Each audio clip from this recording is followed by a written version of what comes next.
My favorite quilting tools for 2025. Hi everyone, I'm Mary from Joyful and Mary Quilting, and if you're watching this just after Christmas, there's a really good chance you might have a little extra holiday gift money, and I want to officially give you permission to spend it on yourself. You know what, because quilters are really good at buying for everyone else and not always so great at buying something for ourselves. So today I am sharing my favorite quilting tools for 2025.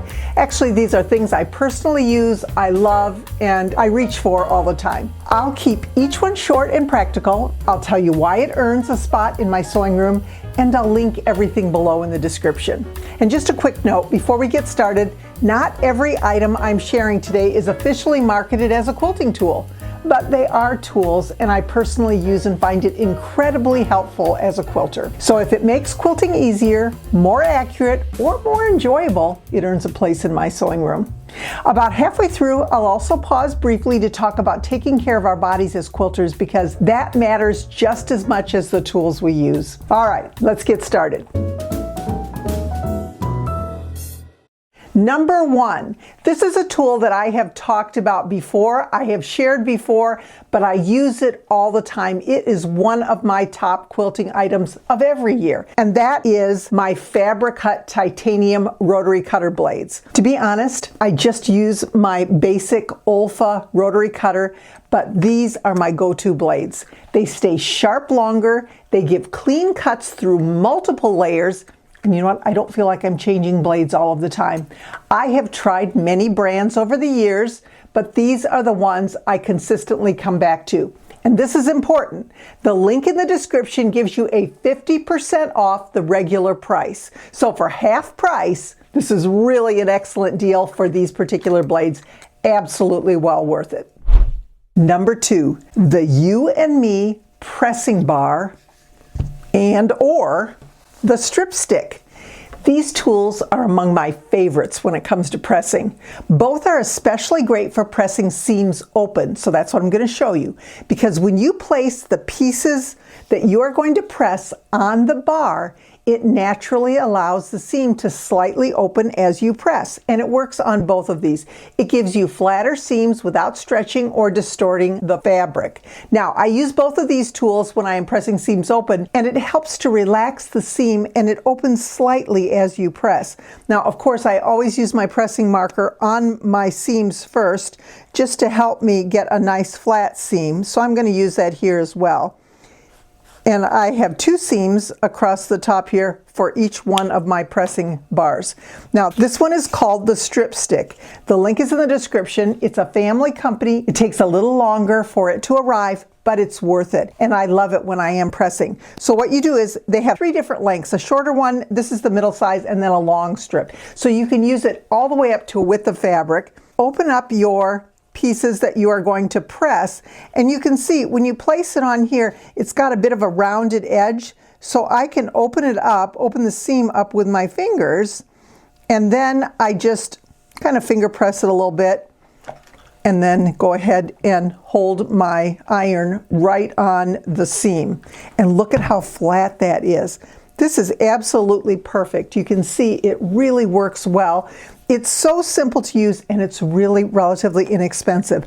I'll just give it another little press here, and there I've got a beautifully flat seam that's been pressed open. Now, my You and Me pressing bar is also a handy tool. It has a wool pressing area on it. It also is a clapper. It's flat and it can be used as a clapper once you have already pressed that. We'll talk about clappers in a minute. The same thing here, you'll open up and you place it right on top of the pressing bar. It does the same thing. It's so easy to press it open because it kind of just laps over the sides. I can press it with my fingers, and I don't usually have the issue that I have when I'm pressing just something right on my pressing mat, where sometimes the seams can get a little bubbly. So same thing, I'm just going to place my iron on here, hold it in place. I don't need to run it back and forth. And same thing, I have this beautifully flat pressed seam, and then I can go ahead and press the other side if I want, just to get it to lay flat. Love this. It's simple, they're lightweight, they're incredibly effective, and especially for long seams or when you are repetitively pressing, these two tools, the pressing stick or the You and Me pressing bar, work like a charm. I love them. The next product I have, number 3, is the NOVODON merino wool pressing mat, and it is huge. It is the length of my ironing board, or my big board actually. It's a serious wool mat for serious quilters. It's made from 100% merino wool, which means excellent heat retention and durability. You get sharper creases, flatter blocks, and more efficient pressing with fewer passes. And what really sets this one apart, as I said, is it's extra large. It's about 22 by 60 inches, which is wonderful for quilting, especially when you're pressing those long seams. You can press large sections without constantly repositioning your work. It's also a 1/2 inch thick, so the dense wool reflects heat back into the fabric for really professional results. It's like you're pressing on both sides. Even with its size, it rolls up nicely and easily for retreats or classes, and it lays flat every time. It does not curl. And I really appreciate, this is important, that it's a natural and chemical-free pressing surface. It has no harsh odors, which some do. It's just real wool doing exactly what it's supposed to do. Number 4, the Drunkard's Path 4-piece template set. Now, if curved piecing has ever made you nervous, this is a fantastic tool. This 4-piece Drunkard's Path template set really takes the guesswork out of cutting and piecing curves. I kind of found this by accident, and I found that the pieces are consistent, they're easy to trace or rotary cut, and they really help you get smooth, accurate curves without frustration. This is a great option whether you're new to curves or you just want more reliable results every time. Now, keep in mind, this is a family business. It's called Patty Cakes Fabric, and Patty assured me that they will do their very best to meet the sales generated by this recommendation as quickly as possible. And let me tell you, it is well worth the wait. I'm going to show you a little bit of a demo when it comes to this so you can get an idea of what this is. Maybe you've never tried curved piecing or made a Drunkard's Path or one of the variations, but this is a great tool to get it right. And like I said, I found it kind of by accident. I was looking for a template that would work. And the key to this particular template set is this little piece right here. This is what makes it all work. There's a lot of guesswork when it comes to sewing those curved seams, and I found that this takes that guesswork away. So let me just show you quickly. We get this 4.5 inch square template, a ruler basically, and for this particular set, now they have all sets, they have every size you can imagine, but you can always cut larger using a large set and then just cut them back if you want to. But this one is for the 4.5 inch unfinished square. So the first thing you're going to do is you will cut 2 pieces of fabric, whatever your pie piece is going to be and whatever your L piece is going to be, and you're going to cut the 2 pieces the same size. Now, the next thing you're going to do, you'll position these templates just like this. So let's say this is going to be our pie piece, so it goes this way, and this is going to be our L piece, so it goes this way. I like to use the little tiny 28mm rotary cutter because that helps you cut those curves against the template a little more easily. The larger cutter is a little more difficult because it just doesn't want to bend around the corners as easily. This works really well. So the first thing we're going to do is we're going to cut these pieces out. Hold on to your template. Now they are a little slippery, they don't have the non-skid surface, so you can always put a little piece of medical tape on the back, maybe a little grippy, or the grippy spray will work well also. And you're just going to take this and you're going to go right around the edge. And there we have one piece. Same thing with this, even though this is a little bit more challenging, it's not hard with this cutter. And there we have the 2 pieces. Okay, so once we've cut that, we are finished with those templates. This is where the magic happens, right here. This is where we are going to use this particular template to get that perfect seam. It's really difficult to mark that seam on a curve, but this helps you do that. So we're going to turn our pie piece over, wrong side up, and then there is a line on the template right here that's actually that seam allowance, and it says mark seam allowance here. So I'm going to take my piece, I want to put it so that it's easy to write, And that line that goes through here is going to go right along the edge of the piece that I just cut. You can see how it goes right along the edge right there? Then I'm using this marker. You just use a pencil or something, but I want you to be able to see it. And then you just mark that. And now you have that seam marked, and you can just sew right on it. I've seen some that special feet that you can use, or you can twist and turn, and I have not had good luck with it. This, I have had excellent results. Then you're just going to, as you would any drunkard path, you're going to finger press the centers, right sides together, wrong sides together.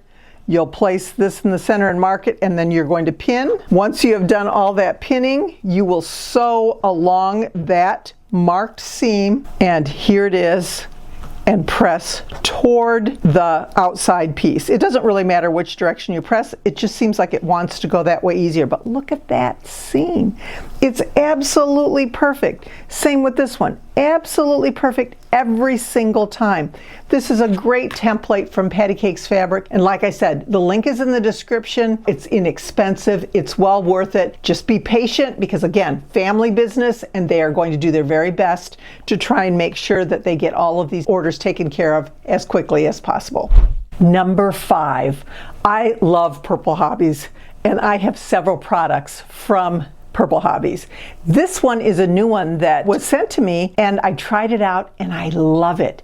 Now, it is what's called a magnetic circle maker, and if you have ever tried to make a circle, usually you have to have your paper or your fabric on something that you can poke it into and then draw. And when you do that, then sometimes everything gets a little bit wobbly. This is such a clever tool. It has a magnet that holds securely so nothing slips while you're marking it. It makes drawing accurate circles so easy. Maybe you're using them for applique prep, maybe a quilting design, maybe sometimes you need a consistent circle without fighting a template. Sometimes you need a weird size and you have to keep buying all those different sizes. You don't have to with this. You can actually create your template using this by marking on template material, maybe a cardstock paper, or you can draw directly on fabric. So if you go to purplehobbies.com and enter the code Mary Sent Me, you'll get 15% off your entire order, your entire purchase, not just this tool. I want to just show you quickly what it does and how easy it is. If you take a look at the tool, the best part of it is it can make circles from, here it shows 2 inch to 15. It goes all the way up to 30-inch circles. Can you imagine a 30-inch circle being able to draw that easily? If you're doing any kind of a compass, something that you need a large circle, a Christmas tree skirt, maybe a table centerpiece, anything like that, you can use this tool. Now, I'll show you what I did. First of all, I made this one, this circle, I believe it's a 3 or 4 inch circle, and I just did it on paper, on cardstock, and that way I can actually use this piece, maybe if I'm cutting out something, some circles or whatever, and I can use this to draw if I want, or I can draw it right on the fabric. So let's just take this, and we've got a piece of cardstock here. Here's my magnet. I'm going to place my magnet right here underneath the paper.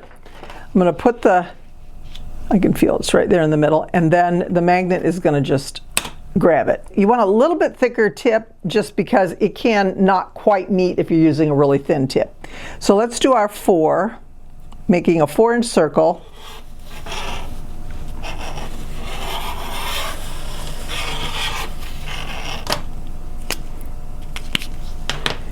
And there we have our circle. So you can do that. I did this actually with a thin pen and it worked really well. Either one, same thing, just one time around and there it went. Now, if we want to do it on fabric, directly on the fabric rather than tracing it afterwards, which is kind of the purpose of it, you can see it's a little, I found that it was a little difficult with the thin pen to keep it because fabric drags a tiny bit. But if you're using this and maybe you're going to cut around the edge, you're using it for a lid or whatever, it works just fine. So I'm going to show you that too so you can see how that works.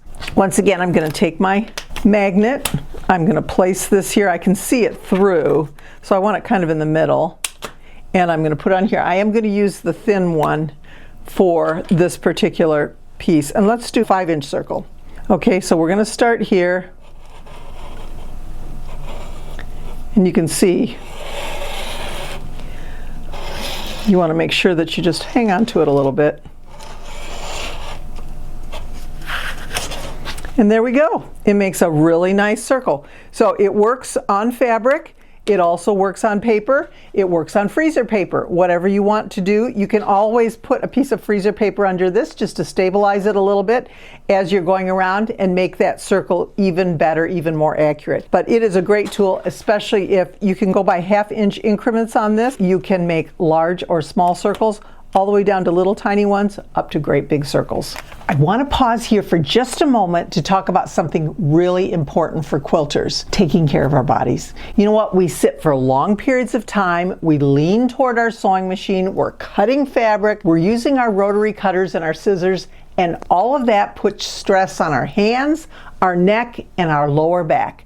And that's why I genuinely love and regularly use a hand, neck, and lower back massager.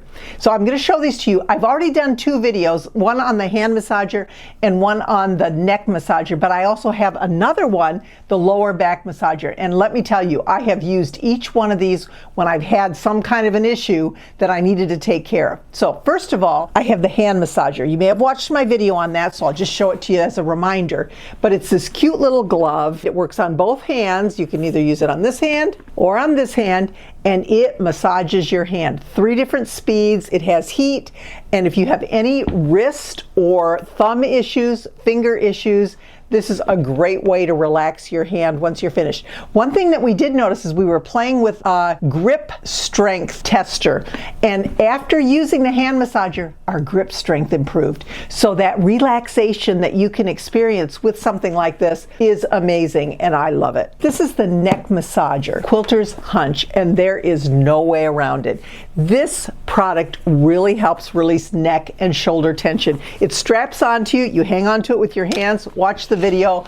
I love it, I use it, and it makes a huge difference when you get that shoulder pain, that neck pain after a long day at the sewing machine. Now this one I just got. This actually is a lower back massager, and I had not used this before, and I haven't demonstrated this before, but I got a kink in my back and it was really painful. And so what I did was I used this. It's got, again, they all have the heat and the 3 levels of intensity. I used this on my lower back and it took it away. It was perfect. It worked really well. I just wanted to share these with you. They're by Bob and Brad. They have several products. I have these 3. We have links in the description to a great price for these products. And let me tell you, I use them often. I love them, and I'm really grateful. They are physical therapists who have come up with these products. I have enjoyed each one. If you're having any of these issues, well worth the money, and they're very reasonably priced. Number 6, a do-it-yourself design board. Okay, this is not anything that you can buy in the store, and actually, I have a free PDF for this particular design board. This tells you exactly how to make it. My friend Cheryl made it for me. She made me several of them that I use. You've probably seen them in my tutorials, but they are very easy to make with the instructions. So be sure to check in the description below for the link to download your free PDF, and it walks you through the process start to finish. Now, there is a little section where it's really hard to put in the PDF how to sew the binding on, but I have a video where I created this pillow cover and it has binding on it, and it walks you through the exact same process. So that link is also in the description. You can follow through. It's on the PDF as well. You can take a look at that if you're having any kind of trouble putting the binding on the design board. But what are they used for? Why do we even care to have a design board?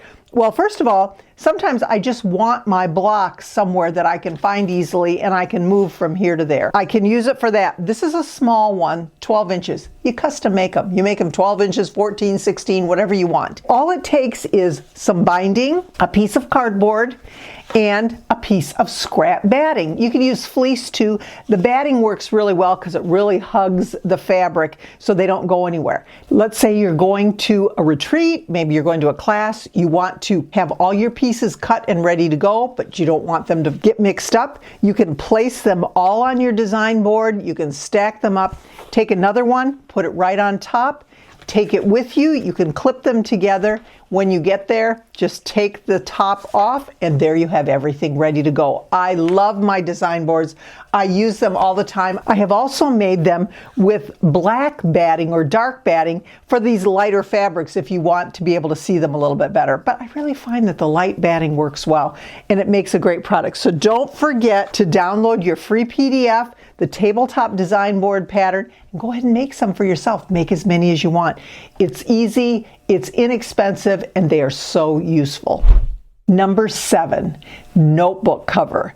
This is called In the Hoop embroidery, and I gotta be honest with you, I'm not an embroiderer. I try, but I'm not very good at it yet, but this is such a special item.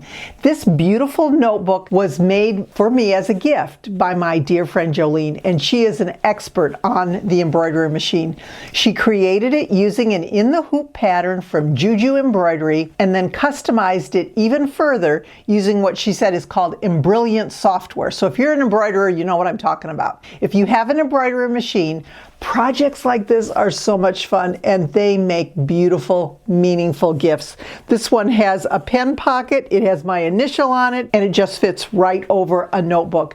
I treasure mine and I had to include this as one of my top 10 items for this year. Number 8, wooden clapper. I love clappers. And actually, I have a full YouTube video explaining why, so the link is in the description. You press your seam and then you take the clapper and place it on top. You let it cool and the seam stays flat. This is especially helpful if you've got thicker seams or maybe borders or layered areas. Riley Blake makes one that I love. Gypsy Quilter, they all have variations of this clapper. Well worth it. You want to make sure you get a good quality clapper. If you don't, they may not be flat. They may be made of wood that doesn't work real well. Make sure that you check out the brand before you purchase. Like I say, Riley Blake makes a great one. I am so happy to have this to flatten my seams along with my pressing marker. Number 9. Number 9 is interesting. It's Quiltmaker Magazine. I have loved Quiltmaker Magazine ever since I first started quilting over 30 years ago. I learned so much from this particular magazine. Sometimes it's just nice to have a hard copy of a magazine, a pattern, instructions, articles in your hands. Something that you can flip through. You can mark the pages. Maybe you can just enjoy something away from a screen all the time. Quilting magazines aren't as common as they once were because of the internet. Also the availability of projects and patterns online. It's kind of taken away from this. But this is one magazine I still truly enjoy. It's published quarterly now. I just thumbed through this particular one and it is full. This is the Winter 2026 issue. And for me, it's especially wonderful because one of our Joyful and Merry Quilters, Linda, emailed me to let me know that if you look at the cover of the most recent issue, in the lower left corner, it says, YouTube's most entertaining designers. And then when you turn to page 7, guess what? Mary B, Joyful and Merry Quilting. That's me. This issue, Winter 2026, is a great issue. Again, it's filled with beautiful patterns and thoughtful articles. And if you already subscribe, enjoy it. And if you don't, this one is definitely worth checking out. Quick question. Is your scrap bin already stressing you out in January? Because if this is the year you actually want to use your scraps without making a quilt that looks chaotic or overwhelming, right here, this is for you. Here's the truth most quilters don't hear. Scrap quilts don't need to be messy or chaotic. They just need structure. And no, this is not foundation piecing. There are no templates, no special rulers, just simple traditional piecing that's very beginner friendly. And you can even use pre-cuts if you don't have a scrap stash. I'm hosting a free scrap busting video workshop called Scrap Crossing.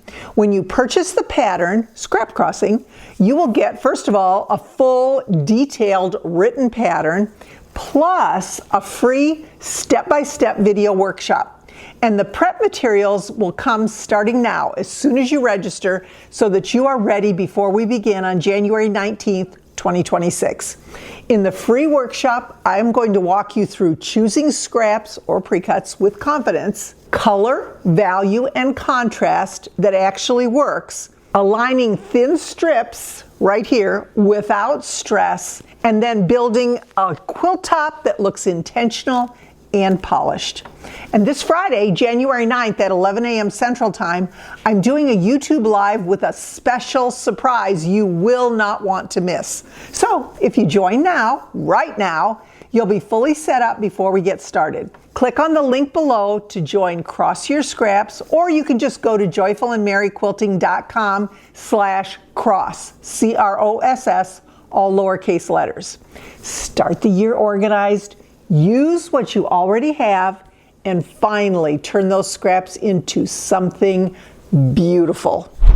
Number 10. I've talked about this every single year for my top items for the year because I use it constantly. I probably use this and my rotary cutter and my cutting mat the most of any tools that I use when I'm quilting, you know, other than my sewing machine and all that. These are not fabric markers. They're actually made for paint, but I fill them with pressing solution. Now, I like refillable markers because, first of all, they're economical and they're easy to control. So what I do is I fill mine with Terreal Magic half and half, half water, half Terreal Magic. I fill them up and I use them, I paint them as I showed you in the previous example. I paint my seams with them. It concentrates the solution right on the seam and you cannot get a flatter seam, especially if you use your clapper along with it. So I dilute it, I fill it, and I always have this nearby. I find there is rarely a time I don't use it. It's just a little pressing solution that comes out of the tip. You paint it on your fabric. It works really well. I love it. There's many different sizes. It doesn't really matter which size you get. You can get the larger ones. The very small ones, the 3mm, I find don't work quite as well. This is a 6mm, and they go anywhere up to 15 and to 20. Really helpful, really effective. Can't live without them. Favorite tool of 2025 once again. Before we wrap up, here's a quick sneak peek. After the first of the year, I'll be sharing a full video on the Yeasol J1M Plus recumbent bike with screen. Oh my gosh, this year is all about health, isn't it? This has become a part of my routine, especially on days when I've been sitting and sewing too long. It's comfortable, it's easy to use, and it's a great complement to a creative lifestyle. That video is coming soon. So I hope this gave you some great ideas, whether you're spending holiday gift money or just treating yourself, or maybe you're just building your wish list for the year ahead. Everything I shared today is something I either personally use and love, or truly believe makes quilting easier, more accurate, and more enjoyable. Thank you so much for spending a little time with me today, and remember, I am always trying to be joyful, but I will always be merry.